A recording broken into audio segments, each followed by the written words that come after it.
अस्सलाम वालेकुम, मैं असदुल्ला ख़ान हूँ। आज सुप्रीम कोर्ट में फुल कोर्ट हेयरिंग हुई है मखसूस नशस्तों के मामले में। और पहले तो फैसल सिद्दीकी साहब ने अपने दलाइल मुकम्मल किए हैं, उसमें भी बहुत कुछ हुआ है, मैं आगे चल के बात करता हूँ।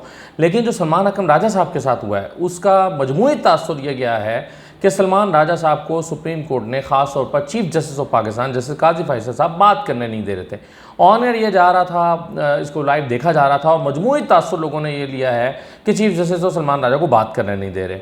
अब सलमान राजा साहब ने 1 घंटा कमोबेश 1 घंटा तो ये कहने में लगाया कि जनाब मुझे आप सुन तो लीजिए, मेरी बात सुन तो लीजिए। और जस्टिस आयशा भी बार बार ये कहते नहीं कि चलें उन्हें अपना केस तो सामने रखने दें, चलें उन्हें अपना केस तो सामने रखने दें, हमको सुन तो लें, फिर पता चलेगा कि उनका केस बनता कि नहीं बनता। तो आज यानी इब्तिदा में ही चीफ जस्टिस साहब ने बहुत सारा वक्त इस बात पर लिया कि आपने फलां डॉक्यूमेंट साथ क्यों नहीं लगाए। उन्होंने कहा कि जनाब मैं डॉक्यूमेंट लगा देता हूँ, और ऐसा रूटीन में होता है। अगर कोई डॉक्यूमेंट मिसिंग है तो वकील कहता है कि जनाब मैं आज ये डॉक्यूमेंट फाइल कर देता हूँ, वो डॉक्यूमेंट लग जाता है, कोई इतनी बड़ी इसमें डिबेट नहीं होती, कोई बड़ी बात नहीं होती। लेकिन जिच कर दिया चीफ जस्टिस ने सलमान राजा को और कहा ये कोई बात नहीं है, आप वॉक अराउंड कर रहे हैं। सलमान राजा साहब 1-2 मरतबा डेस्क पे गए अपना कुछ डॉक्यूमेंट उठाने के लिए, ये कौन सा तरीका है, इस तरह तो हम आपको क्यों अलाउ करें, क्यों सुने हम आपको। सलमान राजा को बार बार चीफ जस्टिस काजी फैसल साहब यूँ कहते रहे। उन्होंने फिर तंग आकर उनको कहना पड़ा कि जनाब इलेक्शन कमीशन ने भी तो कल जमा कराया है ना कुछ डॉक्यूमेंट्स, मुझे आज ही पता चला है सुबह के कुछ डॉक्यूमेंट्स इलेक्शन कमीशन ने आज जमा कराए हैं। तो चीफ जस्टिस ने कहा कि चलें कल जमा कराए हैं तो आज हमें मिल तो गए हैं ना, आपने तो कल भी जमा नहीं कराए। तो इस पर एक बहुत ज़्यादा बहस होगी और ऐसा लग रहा था सुनने वालों को कमरा अदालत में कि ये कोई ऐसी बात नहीं है जिस पर इतना वक्त ज़ाया किया जाए। आपने कह दिया डॉक्यूमेंट जमा करा दें तो वो डॉक्यूमेंट जमा करा देंगे, और ये पहले भी होता है। या तो आप कहें ना कि ये हो ही नहीं सकते, अलाउड ही नहीं है, आप ये एक दफ़ा तो जो कागज़ आ जाए बस आ गए, उसके बाद कागज़ नहीं आ सकते। या तो आप ये कह दें तो बात ख़त्म हो जाती है, लेकिन आप ये भी नहीं कह रहे। तो ये जो है वो एक मैं समझता हूँ कि एक इब्तिदा जो है वो इस तरह से हुई। उसके बाद जो नुक्ता था कि आप यानी सलमान राजा साहब यानी पूरी जो सलमान राजा के आर्गूमेंट्स के दरमियान एक नुक्ता सबसे वाज़ेह रहा, वो ये था कि सुन्नी इत्तेहाद काउंसिल के बजाय पाकिस्तान तहरीक-ए-इंसाफ जो है उसने उसके प्लेटफॉर्म पर वो क्यों नहीं गए आज़ाद उम्मीदवार जीतने वाले।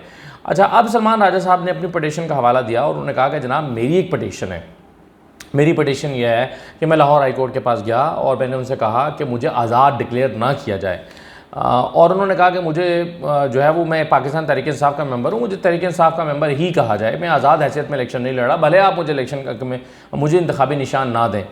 तो उन्होंने कहा कि उसके बाद हाई कोर्ट ने एक मामला रेफ़र कर दिया कि जी ये बहुत अब चूँकि वो सारा शेड्यूल आ चुका है, बात बहुत आगे बढ़ चुकी है, तो आप इलेक्शन कमीशन के पास चले जाएँ। इलेक्शन कमीशन को मामला रेफ़र किया तो उन्होंने कहा कि हम सुप्रीम कोर्ट के पास आए। सुप्रीम कोर्ट के पास आए तो सुप्रीम कोर्ट ने एतराज़ लगा के वापस कर दिया। तो यहाँ चीफ जस्टिस ने कहा कि नहीं, आपने ये क्यों कहा कि सुप्रीम कोर्ट ने एतराज़ लगा के वापस कर दिया, ये सुप्रीम कोर्ट ऑफिस ने एतराज़ लगा के वापस किया है। सुप्रीम कोर्ट अलग चीज़ है, सुप्रीम कोर्ट का ऑफिस अलग चीज़ है। तो फिर एतराज़ उठाया गया कि सलमान राजा साहब पर बार बार ये एतराज़ उठाया गया कि आपने वो जो ऑफिस ने रिजेक्ट किया था उसको आपने चैलेंज क्यों नहीं किया। यानी आप ये कर सकते थे, अगर आपको यकुम को इलेक्शन कमीशन सुप्रीम कोर्ट के ऑफिस ने एतराज़ लगा के वापस कर दिया था तो आपने उस एतराज़ को चैलेंज क्यों नहीं किया, उस पर आप अपील में सुप्रीम कोर्ट के पास क्यों नहीं आए, ये एतराज़ लगाया गया। तो सलमान राजा साहब जो है जस्टिस मंसूर साहब ने सवाल उठाया। उन्होंने कहा कि अहम सवाल यह है कि आप पीटीआई से एफिलिएटेड थे लेकिन आपको आज़ाद कर दिया गया। हमारा मसला यह है कि हमारे सामने ये मसला नहीं आया, हालांकि हम इस सवाल को बहुत अहम समझते हैं। तो जस्टिस मंसूर साहब ने भी कहा और बाद में जस्टिस अतरमिनल्लाह साहब ने भी कहा कि हम इस सवाल को बड़ा इंपॉर्टेंट समझते हैं कि आपको आज़ाद क्यों कर दिया गया। तो उन्होंने कहा कि हम इसको सुनना चाहते हैं, हम इस मसले पर बात करना चाहते हैं, हम इस इशू को एड्रेस करना चाहते हैं कि आप तो आज़ाद थे ही नहीं, लेकिन मसला ये है हमारे लिए कि ये मैटर हमारे सामने आ नहीं रहा, ज़ाहिर है कोई दरख्वास्त इस सिलसिले में मौजूद नहीं है। तो सलमान राजा साहब ने एक मौके पर कहा कि जनाब आप इसको टेकअप कर लें, दरख्वास्त तो आई हुई है, आप इसको एतराज़ात के साथ टेकअप कर लें। ऐसा अदालत में हो जाता है कि एतराज़ात के साथ टेकअप कर लिया जाता है और एतराज़ दूर कर दिया जाता है, तो आप इसको टेकअप कर लें। सलमान राजा साहब ने ये कहा।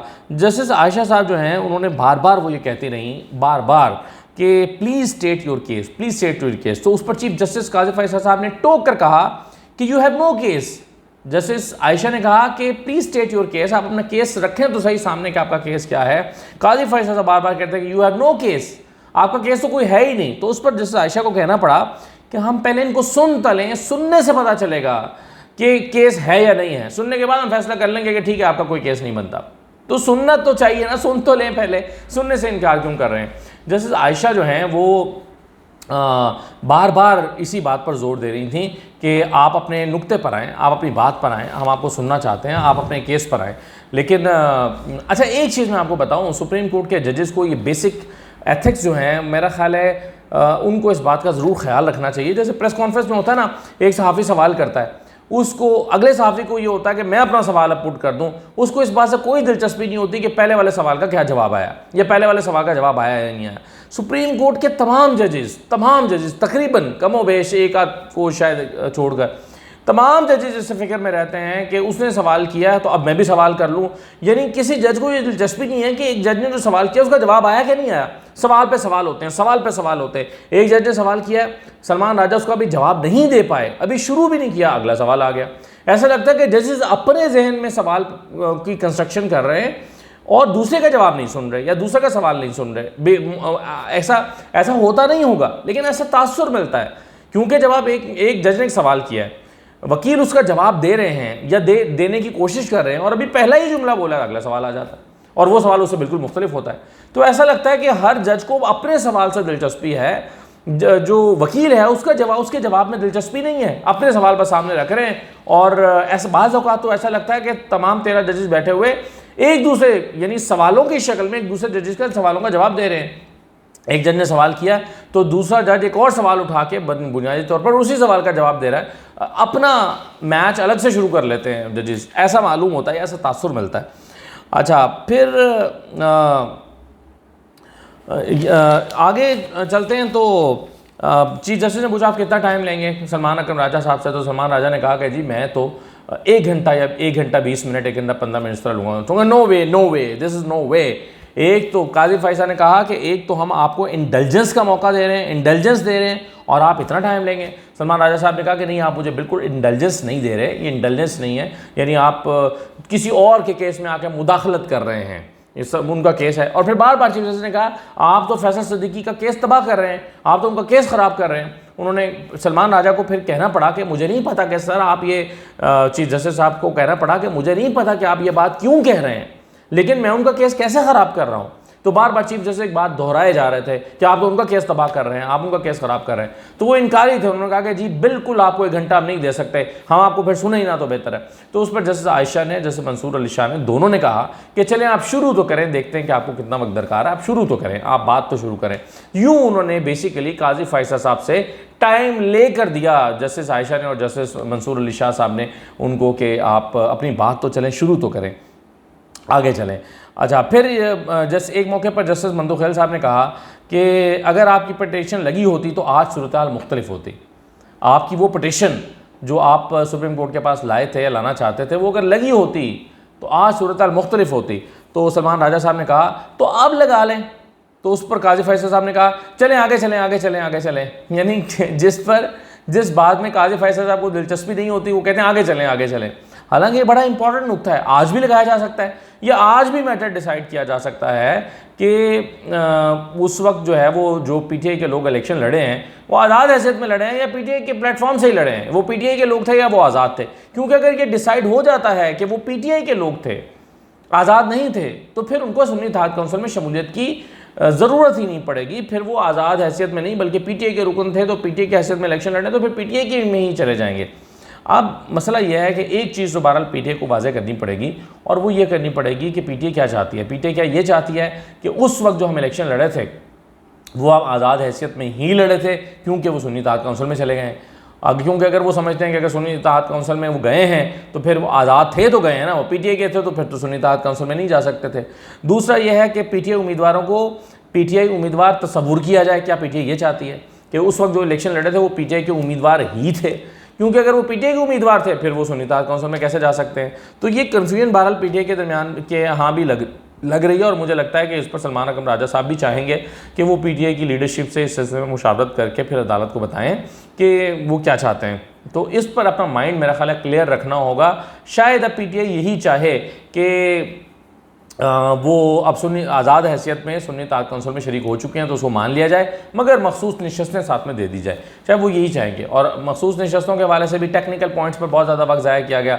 मसलन कि ये जो कमल शोज़ब हैं, इन्होंने पीटीआई की लिस्ट जमा कराई थी, तो उसमें जो कि एक्सेप्ट नहीं की गई, उसमें इनका नाम था।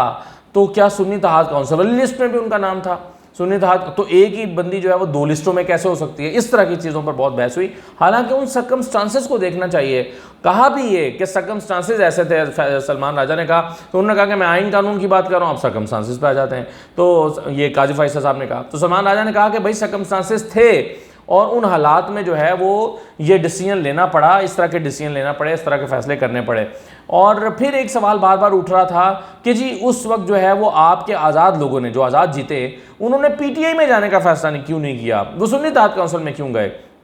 तो उस पर भी जब कहा सलमान राजा साहब ने, उन्होंने कहा कि जी उस वक्त एक इमेंस प्रेशर था और उन हालात में पीटीआई को ये लगता था कि पीटीआई पर को ये अलाउ नहीं किया जाएगा, लोगों को, आज़ाद लोगों को पीटीआई में जा सकें, इसलिए ये फैसला किया गया।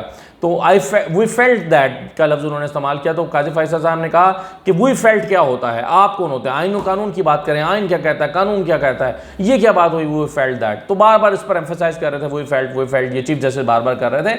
हालांकि वो ये कह रहे थे कि जनाब आपने मुझसे सवाल किया है तो मैं ही आपको ये बता रहा हूं कि हमने ये महसूस किया कि उस वक्त पीटीआई में के हालात इस तरह के थे और प्रेशर इस नौयत का था कि हम नहीं जा पा रहे थे, कि हमें नहीं जाने दिया जाएगा पीटीआई में, इसलिए हमने सुन्नी इत्तेहाद कौंसिल का इंतखाब किया।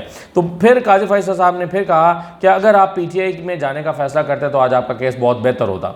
हालांकि वैसे अगर वो पीटीआई में जाने की कोशिश करते तो बेचारों को जाने ही ना दिया जाता। ये बात ठीक है कि हालात इसी किस्म के थे। अच्छा, इससे पहले जो फैसल सिद्दीकी साहब जो हैं, उनके साथ जब आर्गूमेंट्स हो रहे थे तो उस वक्त भी काजी फैसल साहब ने अपना माइंड ये दिया। उन्होंने कहा कि अगर आज़ाद 90% भी लोग आज़ाद मुंतखब होकर आए हों तो फिर भी मखसूस नशस्तें जो हैं वो 10% लोगों को मिलेंगी जो कि किसी पार्टी से मुंतखब होकर आए हैं। इस तरह की बात चीफ जस्टिस साहब ने की। तो बहुत सारे लोगों के लिए बहुत हैरानकुन बात थी। एक मौके पर चीफ जस्टिस साहब ने कहा कि मसला आपने पैदा किया है। इनफैक्ट हुआ ये था कि चीफ जस्टिस साहब कह रहे थे कि मसला जो है वो आप इस मसले की तरफ निशानदेही कर रहे हैं, जिस पर कोई ऐसी बात हो रही थी। तो फैसल सिद्दीकी साहब ने कहा कि देखें मसला नया है तो फिर इसीलिए हम एक नई सिचुएशन को डील कर रहे हैं। तो काजी साहब ने उस पर कहा कि मसला भी तो आपने ही पैदा किया। तो उन्होंने कहा कि नहीं जनाब, मसला जो है वो इंतखाबी निशान लेने की वजह के फैसले की वजह से पैदा हुआ है। यानी एक तरह से इनडायरेक्टली उन्होंने कह दिया कि जनाब मसला तो आपने पैदा किया है, मसला हमने पैदा नहीं किया। तो ये हुआ है जी आज सुप्रीम कोर्ट में। अब देखें इसकी अगली हेयरिंग कब होती है और क्या होता है। लेकिन इसमें जो आज की तारीख की सबसे बड़ी जो मैं समझता हूँ कि ख़बर है वो इस्लामाबाद हाई कोर्ट से पैदा हुई है, जहाँ पर जो वकील हैं, क्या नाम है उनका, इस्लामाबाद से जो इलेक्शन लड़ रहे हैं, अंजुम वकील साहब को शोकोज नोटिस जारी हुआ तौहीन अदालत का। और उस पर जो सरजनिश हुई है उनकी जस्टिस आमिर फ़ारूक ने की है। और जिस तरह से जस्टिस आमिर फ़ारूक साहब ने उनको लाजवाब किया, क्योंकि उन्होंने कहा कि आप ये अंग्रेज़ी पढ़ सकते हैं तो बताएं नेपोटिज़म क्या होता है। आपने तारिक महमूद जहांगीरी पर नेपोटिज़म का इल्ज़ाम लगाया ना, कैसे नेपोटिज़म होता है। और फिर जो दूसरा बेंच, जो दूसरा ट्राइब्यूनल बनाया गया उसको मुअत्तल भी कर दिया है।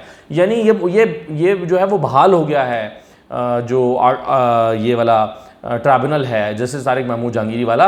तो यही ट्राइब्यूनल उसको सुनेगा। 9 जुलाई तक फैसला जो है वो ये समाअत मुलतवी की गई है। तो इसकी जो डिटेल्स हैं, क्या क्या हुआ, क्या आर्गूमेंट हुए, क्या दलाइल दिए गए, इसको मैं अगली वीडियो में शेयर करता हूँ। ये जो अगली वीडियो है वो ज़्यादा दिलचस्प होगी, क्योंकि उसमें एक डायरेक्शन इस्लामाबाद के तीनों हलकों को अब एक ऐसा लगता है कि डायरेक्शन मिल गई है। और वो जो प्लान था कि रिटायर्ड जजेस लगाएं और ऑर्डिनेंस लेकर आएँ, वो प्लान तो ऐसा लगता है कि बढ़ गया है। इजाज़त दीजिए, अल्लाह हाफ़िज़।